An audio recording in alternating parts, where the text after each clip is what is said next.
Sa aming barangay, may mga residente na nagtatapon ng mga basura kung saan-saan, katulad ng mga plastic, food waste at pati mga plastic bottles na iniiwan lamang kung saan-saan at maaari itong magdulot ng mabahong kapaligiran, polusyon at pwede rin itong magsanhi ng mga sakit na katulad ng dengue at diarrhea.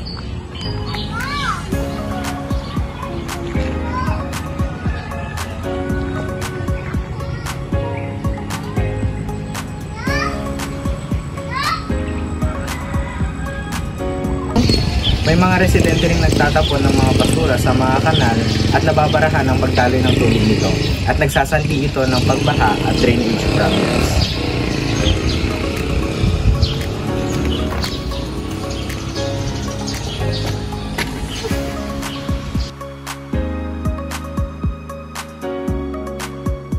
Narito ang mga posibleng solusyon na maaaring gawin ng aming komunidad.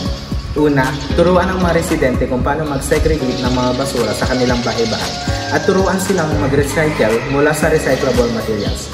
Pangalawa, ang regular na pagkolekta ng mga basura mula sa bahay-bahay at makipag-coordinate sa barangay tungkol sa pagkolekta ng mga basura. Pangatlo, magkaroon ng organisadong clean-up drive or bayanihan clean-up activities 1 or 2 beses sa isang buwan. At ang panghuli, ang mas higpitan pa ang barangay ordinance tungkol sa improper waste disposal.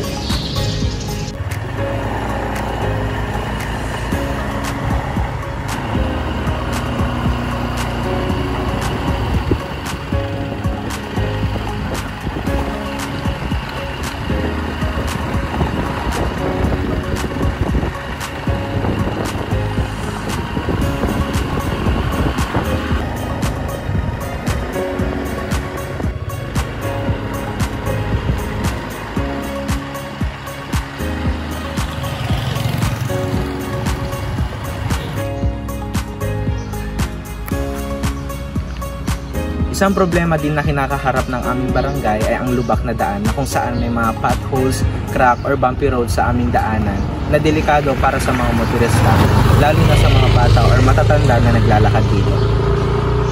Narito ang mga posibleng solusyon na maaaring gawin ng aming komunidad. Una, ang mag-request sa barangay na mag-report sa municipal government upang maaksyonan at mabudgetan ang pagpapaayos ng mga daanan dito. Pangalawa, ang pag-i-install ng mga road signs or barriers para sa mga nagmamaneho, lalo na sa mga malalapit sa eskwelahan at mga crowded areas. Ang panghuli ay ang pagdadagdag ng sideways or pathways na pwedeng lakaran ng mga residente rito upang makapaglakad sila ng ligtas.